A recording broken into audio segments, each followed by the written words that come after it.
यहीं पे गाड़ी अपनी रुक गई थी ना, प्लेटफॉर्म आ गया था। Yes sir sir. Vital force theory कर रहे थे। Vital force theory. हम लोग जिस ट्रेन से चल रहे थे, उस ट्रेन में जब बैठे थे तो एक रेलवे स्टेशन आ गया था जिसका नाम था वाइटल फोर्स थ्योरी। ठीक है, who gave vital force theory?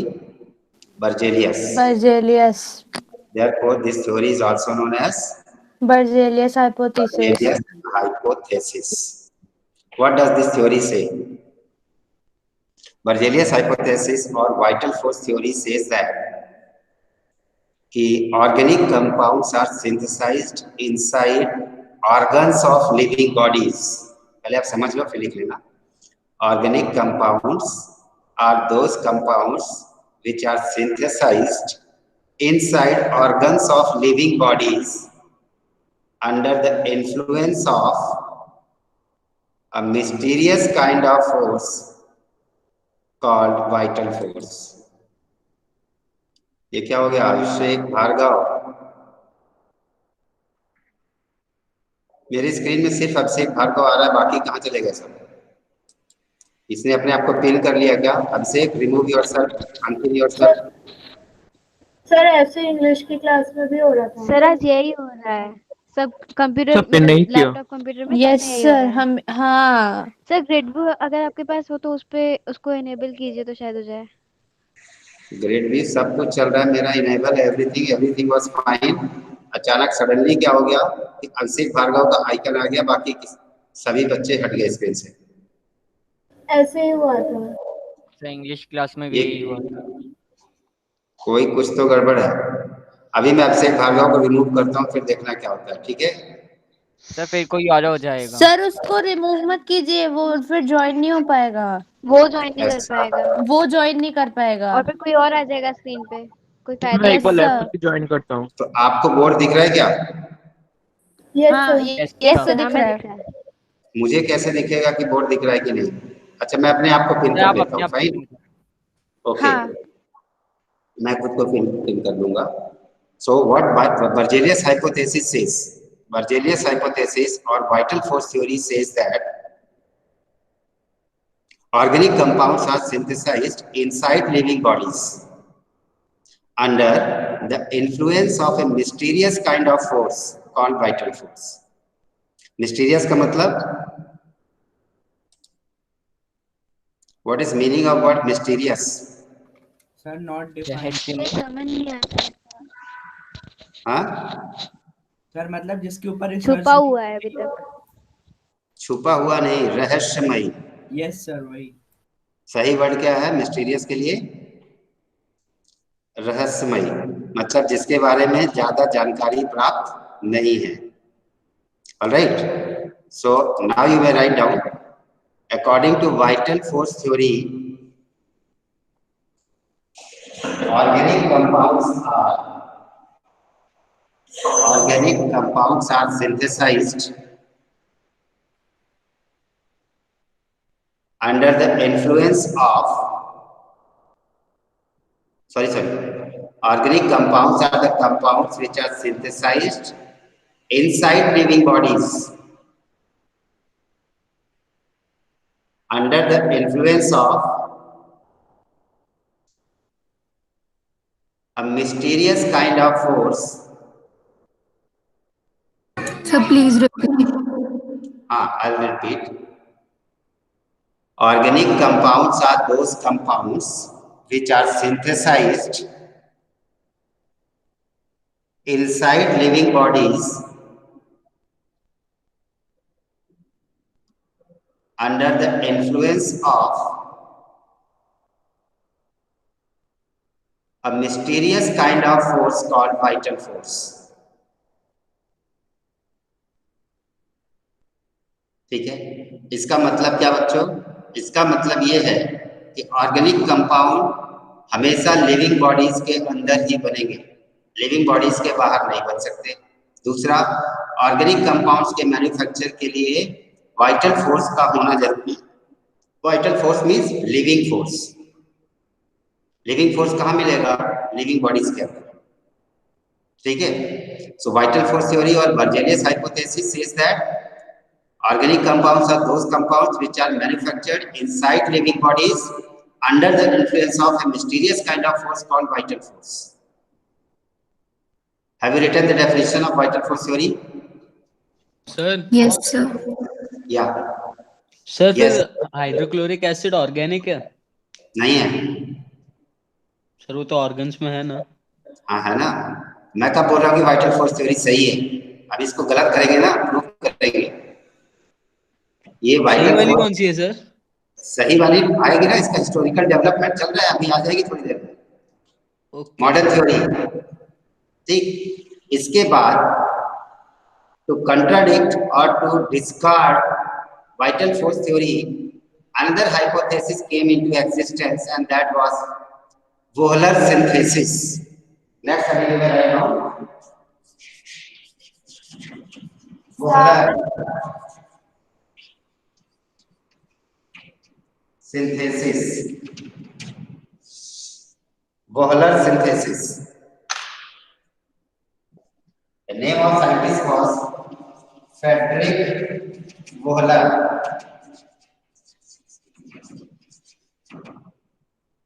ठीक है,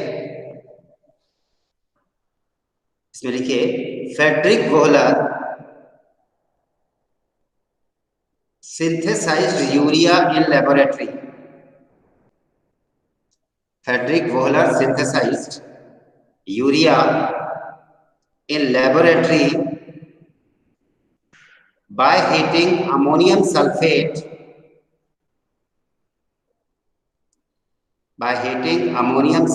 with potassium cyanate. ठीक है, Friedrich Wohler synthesized urea by heating ammonium sulfate with potassium cyanate in laboratory. ठीक है, we know that urea is an organic compound. Urea क्या है? एक ऑर्गेनिक कंपाउंड है। और फ्रेडरिक वोहलर ने क्या किया?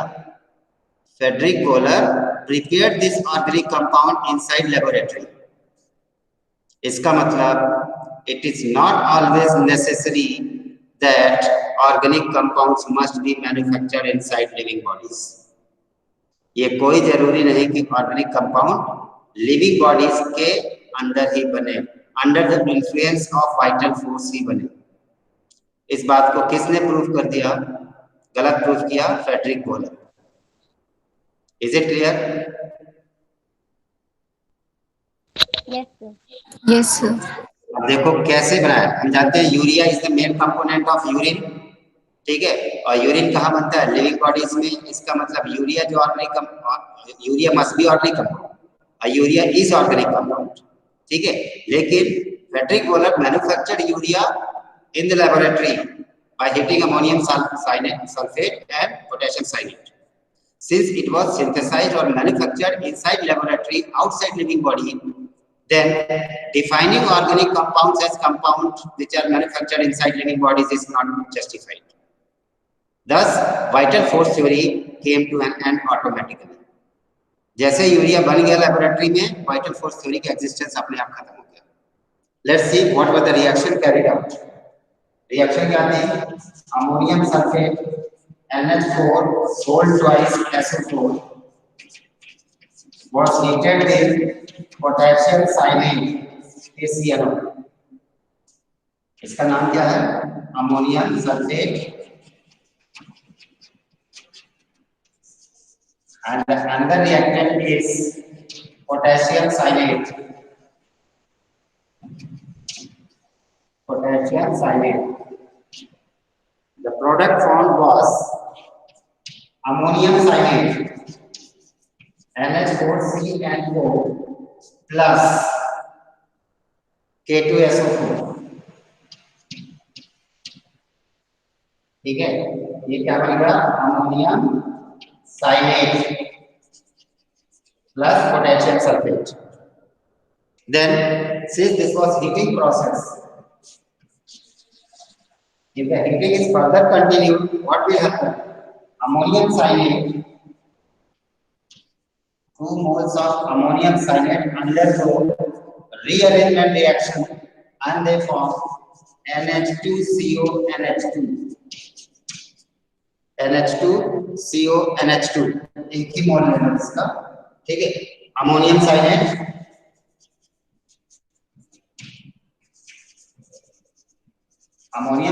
got converted into यूरिया, ठीक है। यूरिया का फॉर्मूला क्या होता है? NH2CO NH2। इस तरीके से फ्रेडरिक वोलर ने क्या किया, लैब में यूरिया सिंथेसाइज कर दिया। लैब में यूरिया सिंथेसाइज होने का मतलब बर्जेलियस हाइपोथेसिस और वाइटल फोर्स थ्योरी जो थी वो खत्म हो गई।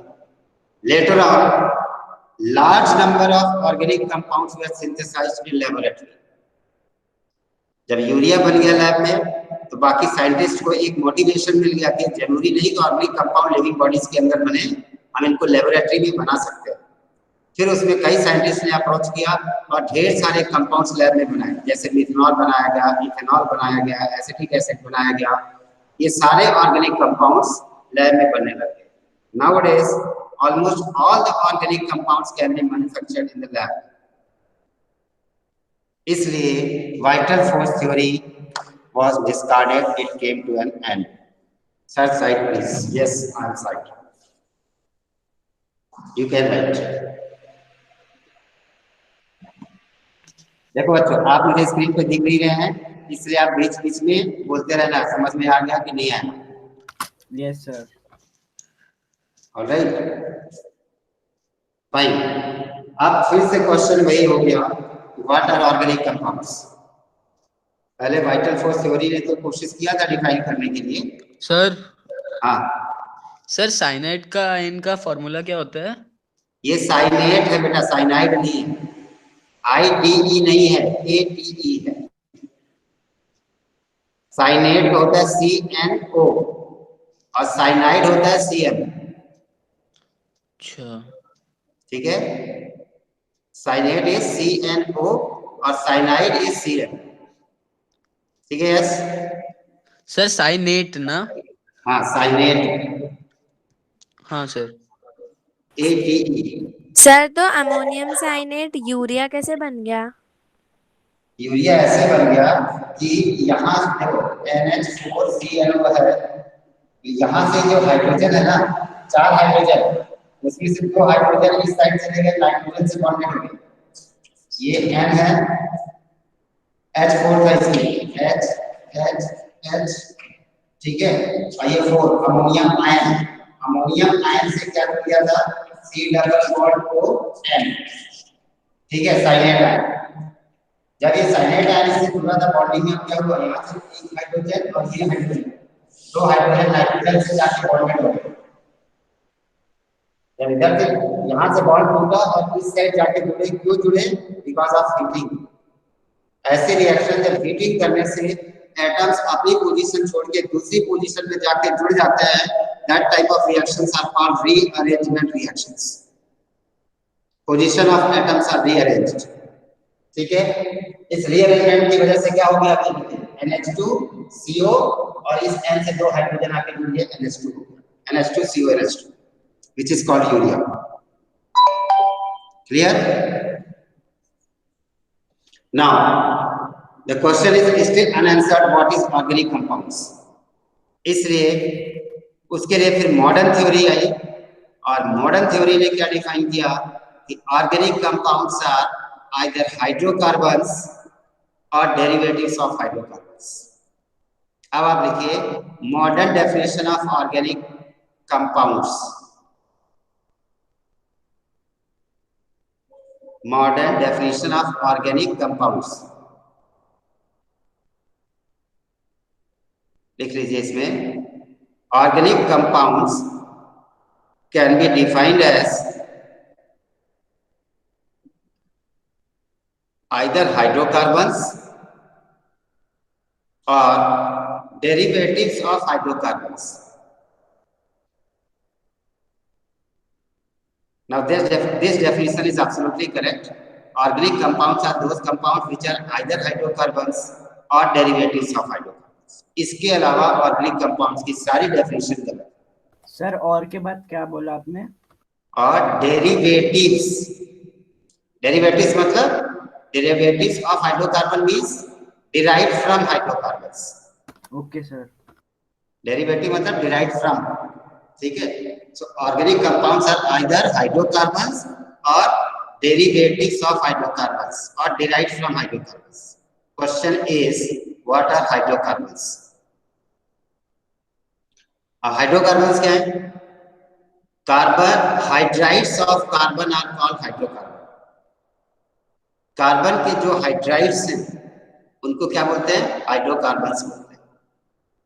मतलब compounds which are made up of only carbon and hydrogen are called hydrocarbons. Definition लिख लीजिए आप, hydrocarbons. Hydrocarbons are the hydrides of carbon. Hydrocarbons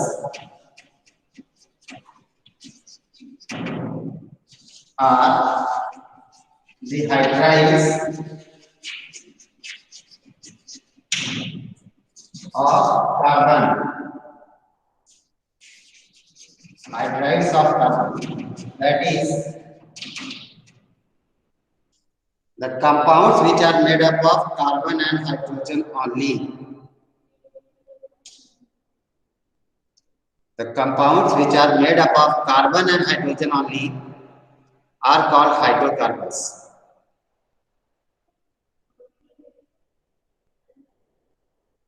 ठीक है? When other elements like oxygen, sulfur, nitrogen, phosphorus, etc.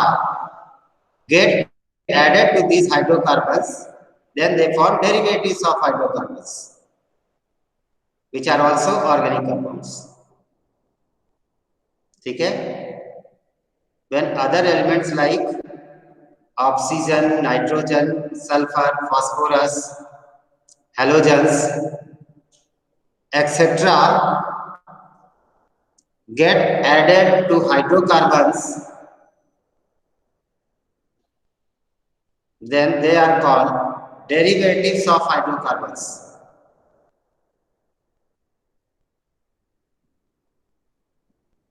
Full stop. These derivatives of hydrocarbons are also organic compounds. चलिए, now we will start with hydrocarbons. ठीक है? Hydrocarbon क्या होते हैं? Definition पढ़ते हैं।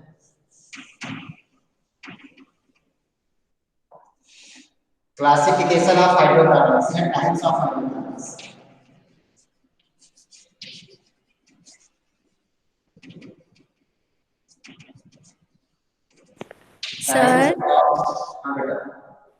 सर बट जो स्टार्टिंग में वाइटल फोर्स थ्योरी आई उसमें उन्होंने ऑर्गेनिक कंपाउंड को कुछ बोला, लेकिन उनको ये तो पता ही नहीं था कि HCl या फिर जो भी है वो हाइड्रोकार्बन नहीं ऑर्गेनिक कंपाउंड है या नहीं है, तो फिर उन्होंने गलत कैसे प्रूफ किया? मेरी बात सुनो, HCl क्या हाइड्रोकार्बन है?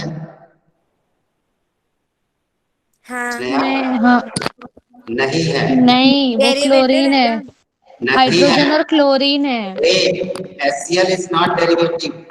HCl ना तो हाइड्रोकार्बन है ना ही हाइड्रोकार्बन का डेरिवेटिव है, इसलिए HCl is not organic compound. HCl organic compound नहीं है, चाहे भले वो लिविंग बॉडीज के अंदर बनता है। ये कोई जरूरी नहीं कि all the compounds which are manufactured inside living bodies are organic.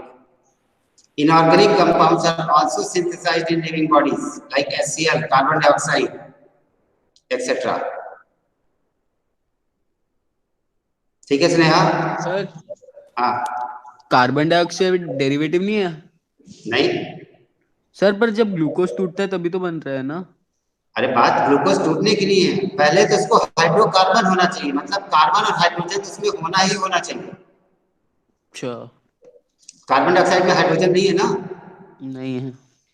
हाँ ठीक है। डेरिवेटिव्स का मतलब क्या है? हाइड्रोकार्बन में एक आध हाइड्रोजन को हटा के दूसरा एलिमेंट जोड़ देना। जैसे CH4 हाइड्रोकार्बन है, मिथेन है। CH4 कार्बन और हाइड्रोजन दोनों से बना है।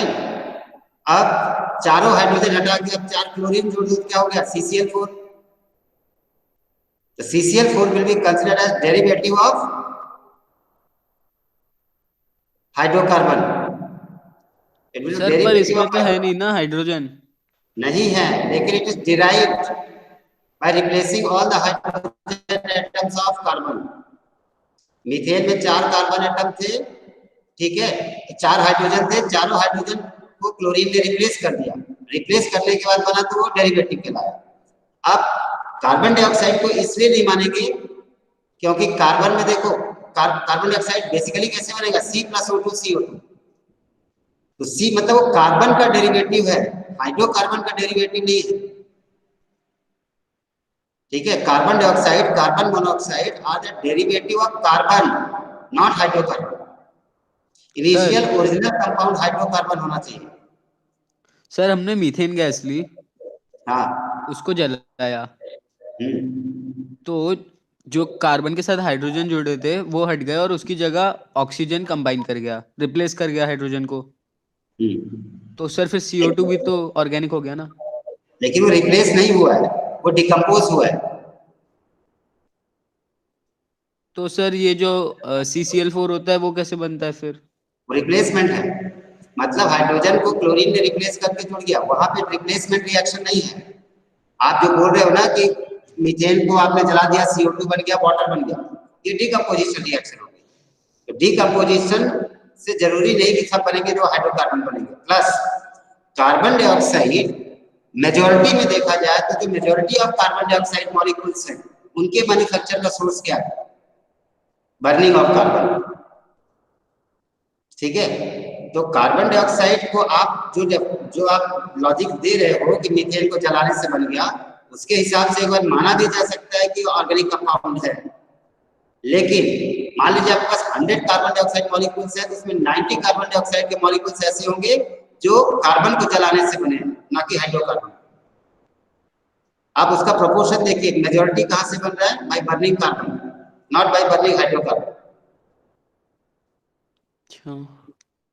ठीक है। इसलिए कार्बन डाइऑक्साइड HCl भी तो लिविंग बॉडी में बनता है, उसको अब किसी का बाई प्रोडक्ट HCl हो सकता है, ठीक है। किसी आप जैसे मान लो आप क्लोरोबेंजीन है, ठीक है, क्लोरोबेंजीन को किसी से आपने रिएक्शन कराया तो बाई प्रोडक्ट में HCl निकल सकता है। वो बाई प्रोडक्ट में HCl निकला, इसका मतलब ये नहीं कि वो हाइड्रोकार्बन है, ये ऑर्गेनिक कंपाउंड है, मेन प्रोडक्ट नहीं है उसका। तो मॉडर्न डेफिनेशन CO2 अगर आएगा तो मतलब वो मेन प्रोडक्ट में होगा तो ही वो ऑर्गेनिक कंपाउंड है। हाँ, बात वो नहीं है, आप मेरी बात समझो मैं क्या कर रहा हूँ। आपके पास 100 कार्बन डाइऑक्साइड के मॉलिक्यूल्स हैं, हाँ कैसे वो बने समझ होंगे? गया मैं कि मेजॉरिटी हाइड्रोकार्बन, नहीं तो इसको जलाने से नहीं आ रहा। हाँ, मेजॉरिटी का सोर्स अलग है। एक्सेप्शनल केस में हम मान सकते हैं कि कार्बन डाइऑक्साइड इज ऑर्गेनिक, लेकिन मेजॉरिटी से नहीं है वो ऑर्गेनिक, क्योंकि कार्बन डाइऑक्साइड के और भी बहुत तरीके हैं बनने के। CCl4 का बनने का कोई दूसरा तरीका नहीं है, सिर्फ एक ही तरीका है, मीथेन से चारों हाइड्रोजन को रिप्लेस करना। इसके अलावा कोई दूसरा तरीका नहीं जिससे वो बन सके। सर उसको मतलब हीट देना पड़ता है या फिर ऐसे ही हो जाता है वो? CCl4 को हाँ, वो सनलाइट के प्रेजेंस से बनता है। हीट या आइदर आप उसको हीट दे के बना सकते हैं या सनलाइट के प्रेजेंस में एक्सपोज करके बना सकते हैं। तो सर ये भी तो डिकम्पोजिशन ही है ना? बात डिकम्पोजिशन कहाँ घूम गए, मैं वो नहीं कह रहा हूँ कि रिप्लेसमेंट है। Displacement, decomposition, forget about all this things. Displacement नहीं, रिप्लेसमेंट। अरे वही होता है, रिप्लेसमेंट डिस्प्लेसमेंट एक ही बात है, ठीक। मेरी बात समझो, जिसका बनने का एकमात्र तरीका है हाइड्रोकार्बन से, उसको ऑर्गेनिक मान लो आप, ठीक है। CCl4 का बनने का एकमात्र तरीका क्या है कि वो मीथेन से ही बन सकता है, दूसरे से नहीं बन सकता। कार्बन डाइऑक्साइड बनने के नंबर ऑफ तरीके हैं, नंबर ऑफ मेथड्स हैं। कार्बन को जलाओगे कोयले को तो भी बनेगा, डायमंड को जलाओगे तो भी बनेगा, सोडियम कार्बोनेट बाइकार्बोनेट को हीट करोगे तो भी बनेगा। तो carbon dioxide is not only organic, it can be organic, it can be inorganic also. अब मेजॉरिटी जो है उसका सोर्स क्या है, inorganic, it is considered as inorganic. Okay sir, आ गया समझ क्लियर? में। अब आ गया हाँ क्लियर? No confusion. ऑलराइट, अब हाइड्रोकार्बन्स के types, how many types of hydrocarbons are there? 2 types, ठीक है, कौन कौन से? Saturated and unsaturated. मैं हाँ 2 तरीके से, पहले आपके हिसाब से बता देता हूँ, फिर मैं दूसरा तरीका बताऊंगा कि hydrocarbons are classified into 2 types. These are saturated hydrocarbons and unsaturated hydrocarbons. Saturated hydrocarbons and unsaturated hydrocarbons. What are saturated hydrocarbons? लिख लीजिए आप. Saturated hydrocarbons are those hydrocarbons in which all the 4 valencies of carbon atom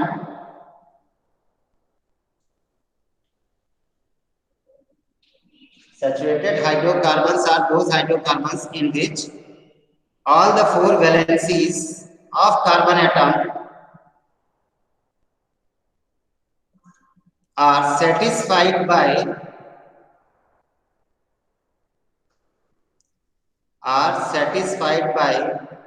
single covalent bond.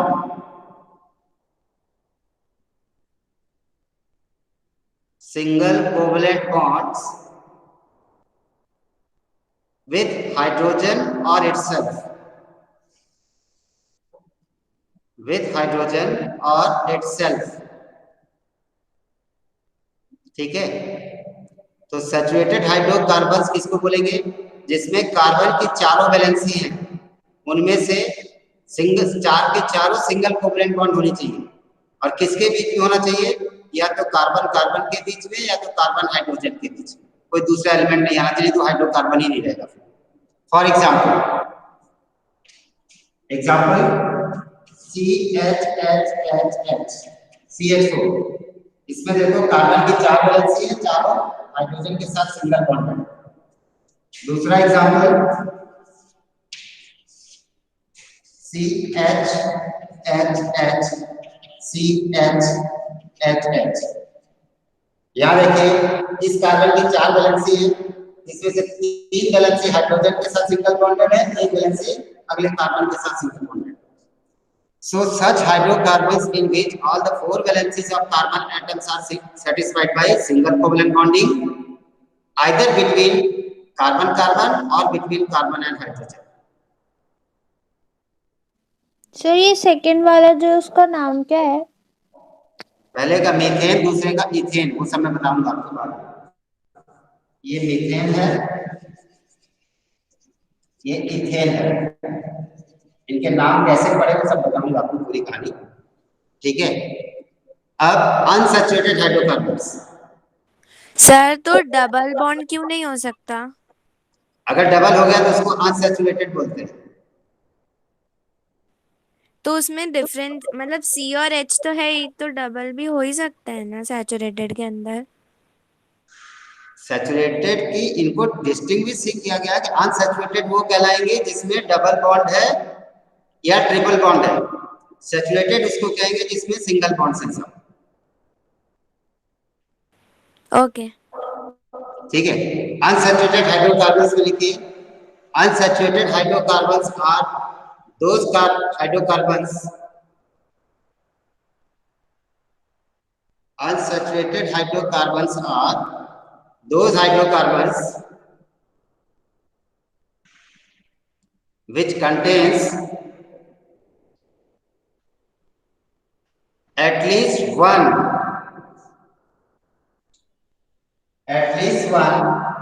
carbon double bond carbon bond or carbon triple bond carbon bond, जिसमें carbon carbon के बीच में कम से कम एक double bond हो या carbon carbon के बीच में कम से कम एक ट्रिपल बॉन्ड हो. उन सब को अनसैचुरेटेड हाइड्रोकार्बन्स कहते हैं. ठीक है, so unsaturated hydrocarbons are those hydrocarbons which contains at least one carbon-carbon double covalent bond or carbon-carbon triple covalent bond. ठीक है, डेफिनेशन समझ में आ गई? सर ऐसा डिस्टिंग्विश करने का फायदा क्या है? इनको क्लासिफाई कर देना अलग कैटेगरी में, ताकि इनकी प्रॉपर्टीज की स्टडी करना इजियर हो जाए।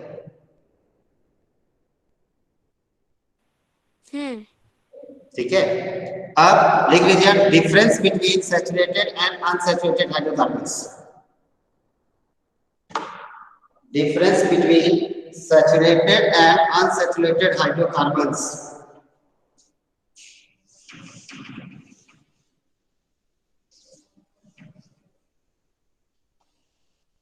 पहला पॉइंट तो डेफिनेशन ही रहेगा डिफरेंस का। Saturated hydrocarbons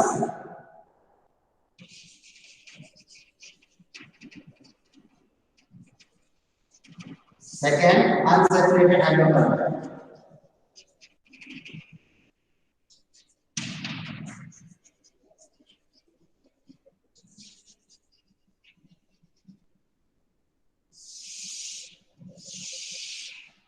first point of difference, write down definition.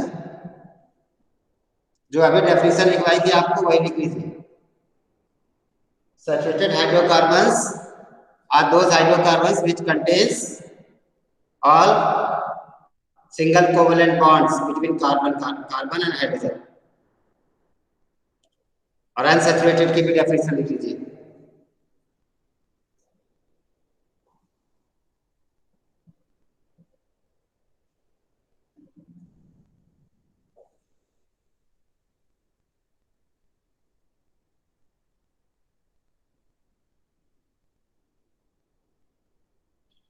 लिख लिया बच्चों?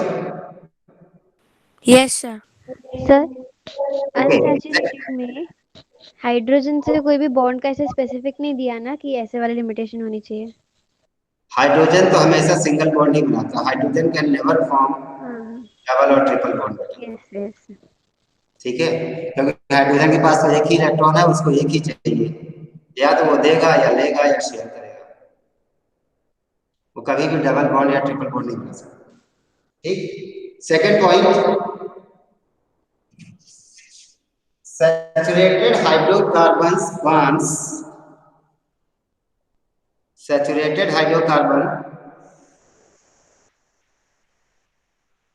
bonds with non-sooty flame। Saturated hydrocarbons burn with non-sooty flame। मतलब जब भी ये जलते हैं तो काला धुआं नहीं निकलता, और उसके ऊपर अगर फ्लेम के ऊपर बर्तन रखा है तो बर्तन काला नहीं होगा। ठीक है, saturated hydrocarbons never burn with सूटी फ्लेम। अनसैचुरेटेड में लिख दीजिए, अनसैचुरेटेड हाइड्रोकार्बन्स बर्न विथ सूटी फ्लेम। सूट बनता है, उसमें धुआं रहता है काला। Saturated hydrocarbons, unsaturated hydrocarbons Burns with सूटी flame and blacken the utensils kept over them। And blacken the utensils kept over the flame। Flame के ऊपर कोई भी बर्तन अगर आपने रखा है तो काला हो जाता है। ठीक है,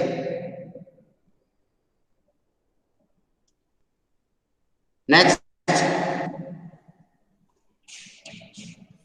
reaction with bromine water। reaction with bromine water में आप लिख लीजिए, unsaturated hydrocarbons do not decolorize। saturated hydrocarbons do not decolorize yellowish brown colour of bromine water. Sir do not decolourise मतलब उसके कलर को खत्म नहीं करते। Saturated hydrocarbons do not decolourise yellowish brown colour of bromine water.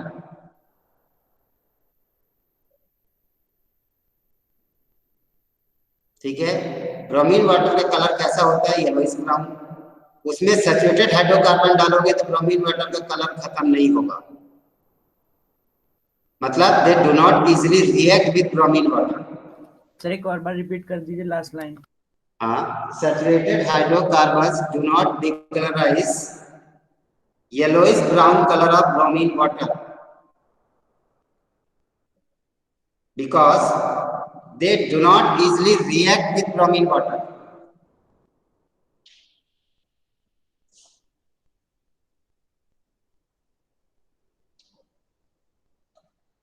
Okay, unsaturated में लिख दीजिए unsaturated hydrocarbons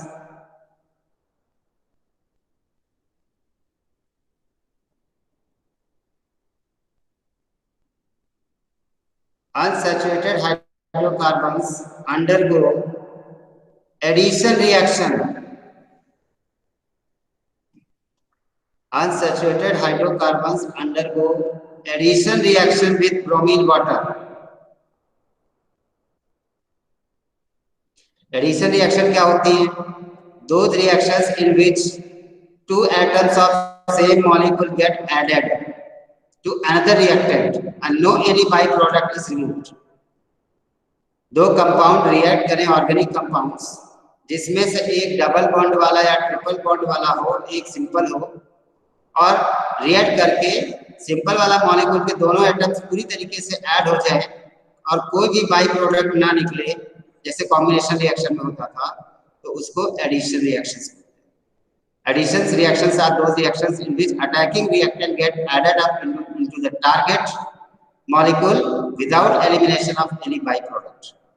So, unsaturated hydrocarbons undergo addition reactions with bromine water and hence decolorize its yellowish brown color.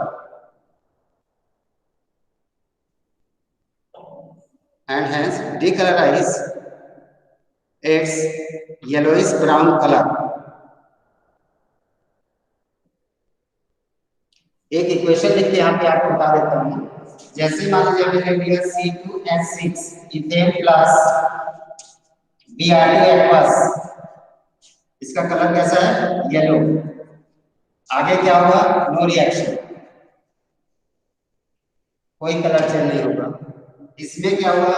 अगर आपने लिख दिया H2C double bond CH2 plus bromine water, तो reaction हो जाएगी, क्या बन जाएगा? CH2Br सिंगल बॉन्ड CH2Br, मतलब ब्रोमीन का एक एटम एक कार्बन से जुड़ जाएगा, ब्रोमीन का दूसरा एटम दूसरे कार्बन से जुड़ जाएगा, कोई बाई प्रोडक्ट नहीं निकलेगा, तो क्या हो जाएगा? Yellowish colour decolourise, yellow colour of Br2 decolourise, वो कलर खत्म हो जाता है, डिकलराइज हो जाता है। और ये इसलिए रिएक्शन लिखी बताने के लिए कि एडिशन रिएक्शन कैसी होती है। एडिशन रिएक्शन होने के लिए मल्टीपल बॉन्ड होना जरूरी है, डबल बॉन्ड या ट्रिपल बॉन्ड। जब वो इस तरीके से होमोएटॉमिक मॉलिक्यूल किसी हेटेरोएटॉमिक मॉलिक्यूल से कंबाइन करें और ये पूरा का पूरा मॉलिक्यूल इसमें ऐड हो जाए, कोई बाई प्रोडक्ट बाहर ना निकले, तब रिएक्शंस क्या कहलाती हैं? एडिशन रिएक्शंस कहलाती हैं। ऑलराइट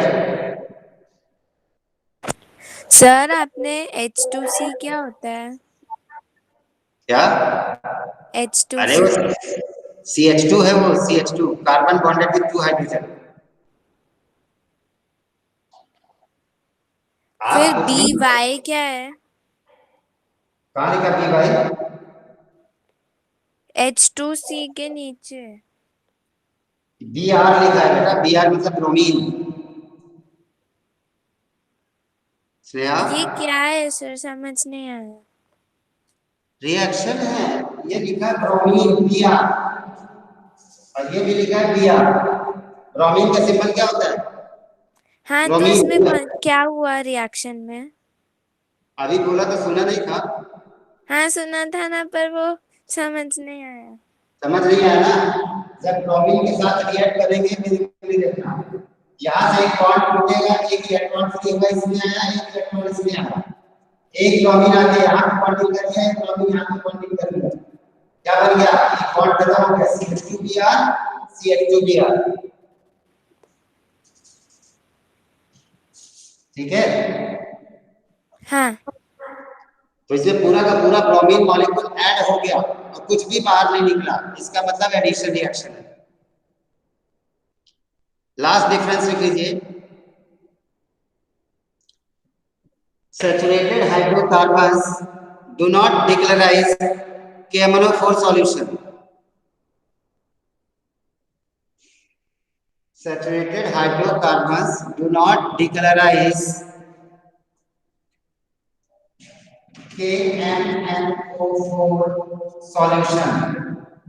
पोटेशियम परमैंगनेट सॉल्यूशन को डिक्लोराइज नहीं करते। पोटेशियम परमैंगनेट सॉल्यूशन का कलर क्या होता है? Pink.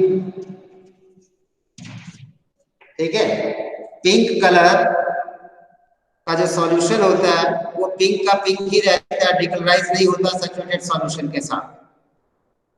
So saturated hydrocarbons do not decolorize the pink color of potassium permanganate solution, whereas unsaturated hydrocarbons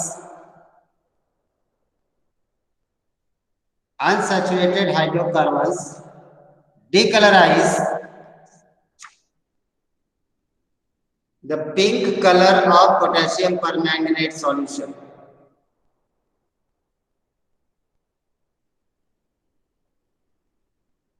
Unsaturated hydrocarbons decolorize the pink color of potassium permanganate solution, right? Understood? Yes, sir. Sir इसकी reaction कैसे होगी? नहीं करना है, जरूरत नहीं है, उसका रिएक्शन बहुत कॉम्प्लिकेटेड है, अभी आपसे होगी नहीं। ओके, अब आगे चलते हैं। इसमें सैचुरेटेड अनसैचुरेटेड के बीच में डिफरेंस खत्म। अब आ जाइए classification of organic compounds.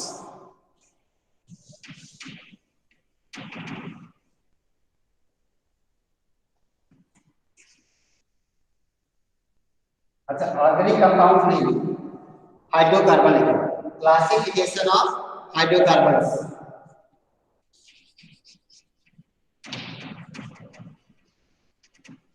Classification of hydrocarbon सभी कर ले, जो हाइड्रोकार्बन है वही ऑर्गेनिक कंपाउंड का है। ठीक, सो हाइड्रोकार्बन्स और organic compounds are classified into two types. कौन कौन से? Open chain compounds and cyclic compounds. दो प्रकार के हैं। First type open chain compounds,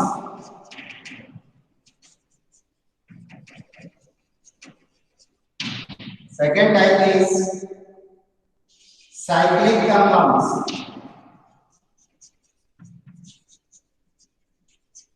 या cyclic hydrocarbons. Now open chain hydrocarbons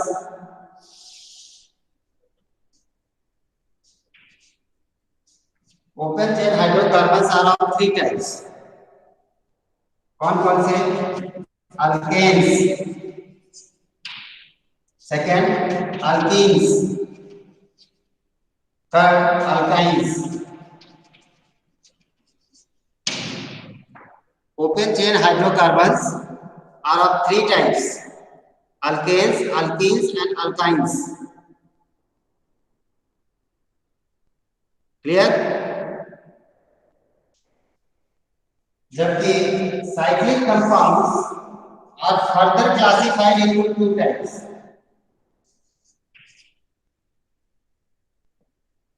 cyclic compounds are further classified into two types. These are alicyclic compounds. Alicyclic compounds and aromatic compounds.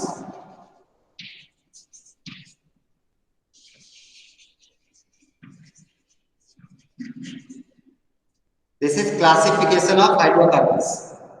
Hydrocarbons are broadly classified into two types: open chain hydrocarbons and cyclic hydrocarbons. Then open chain hydrocarbons are classified into three types: alkanes, alkenes and alkynes. Cyclic hydrocarbons are classified into two types: alicyclic hydrocarbons and aromatic hydrocarbons. ठीक है? Sir 1 minute लिख रहे हैं अब। लिख लीजिए। Alkanes का general formula होता है CnH2n+2। ये भी मैं पढ़ाऊंगा आपको। अल्कीन्स का CnH2n, अल्काइन्स का CnH2n-2।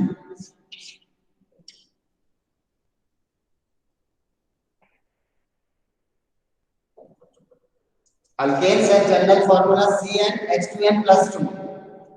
Alkenes have general formula CnH2n. Alkynes have general formula CnH2n-2.